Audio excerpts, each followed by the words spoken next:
and welcome to another edition of Mr. Ashley's Reading Room.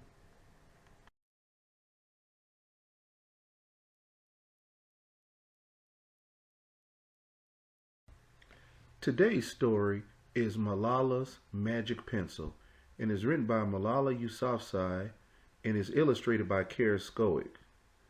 Malala made a wish for a magic pencil. She would use it to make everyone happy, to erase the smell of garbage from her city, to sleep an extra hour in the morning. But as she grew older, Malala saw that there were more important things to wish for. She saw a world that needed fixing. And even if she never found a magic pencil, Malala realized that she could still work hard every day and make her wishes come true. Please enjoy today's story.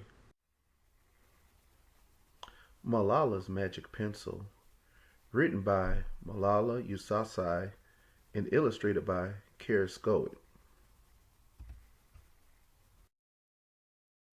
Do you believe in magic?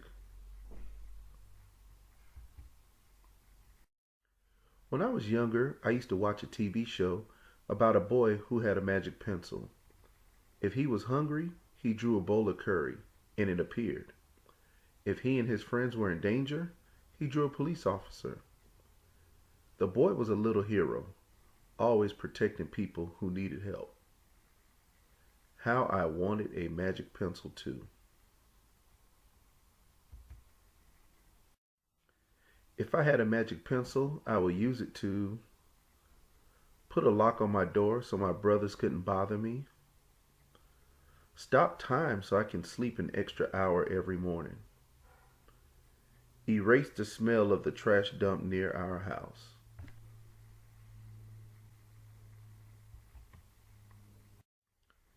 And I would use it to make other people happy. I would draw the most beautiful dresses in the world for my mother, the best buildings in the valley for my father, so he can open many schools where children would study for free. A proper ball so my brothers and I no longer had to play with an old sock stuffed with rubbish.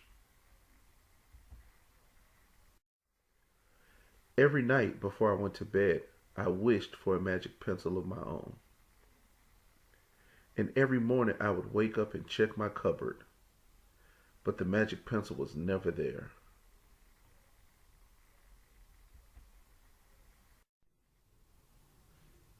One day, I was throwing away potato peels and eggshells at the dump. I was wrinkling my nose, swatting away flies, and making sure I didn't step on anything dirty in my nice shoes, when I saw a girl about my age sorting trash into piles. Nearby, boys were fishing for metal scraps using magnets on strings. When my father returned home from work, I told him what I seen. It made him sad. "Abba," I said. "Yes, Johnny," he said back. I always liked when he called me dear one. "Why haven't I seen that girl in my class?" "Because," he said, but he didn't finish right away. "Because, Johnny, in our country, not everyone sends their daughters to school. And some children must work to support their family. Those boys will sell the metal scraps they find. If they went to school, their families would go hungry. School was my favorite place, but I had never considered myself lucky to be able to go."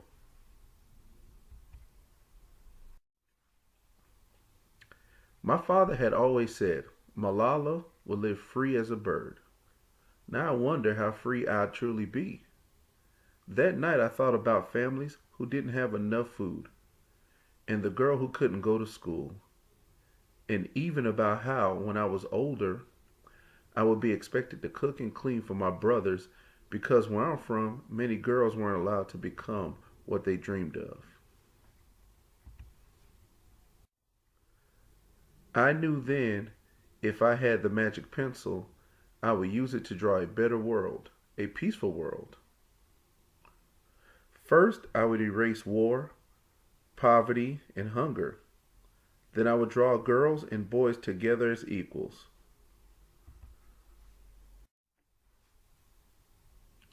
Over the next few years, instead of wishing for a magic pencil every night, I worked hard in school every day. I wanted to be one of the top students in my class. But soon, powerful and dangerous men declared that girls were forbidden from attending school. They walked the streets of our city now. They carried weapons. One by one, girls stopped coming to school. Abba, where are all the students? They don't feel safe anymore, Johnny. How could a few men stop all the girls in our valley from going to school? If more people knew what was happening to us, I thought they might help.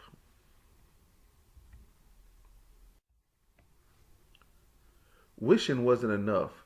Someone needed to speak out. Why not me?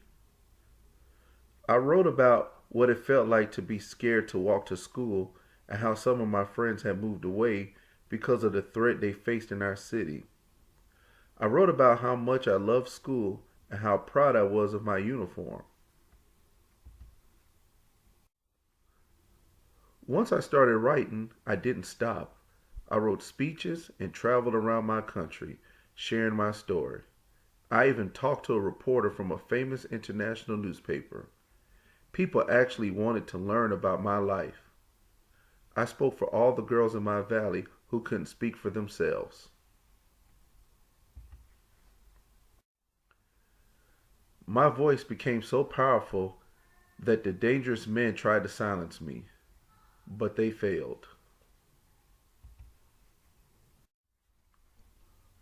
And now my voice is louder than ever.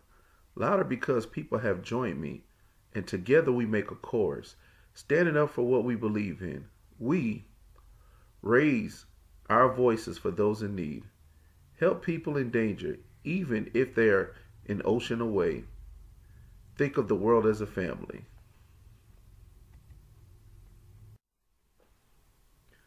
Do you believe in magic?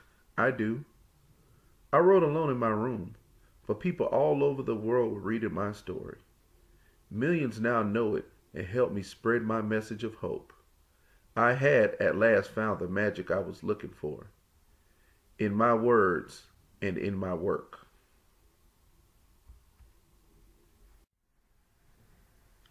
I am Malala. I've always wished I could make the world a more peaceful place. And every day I work to make my wish come true. One child, one teacher, one book, and one pen can change the world. That's our show for today. I hope you guys enjoyed it. As always, keep reading, keep learning, and keep reaching for those stars. Until next time, kids, I'll see you right back here in Mr. Ashley's reading room.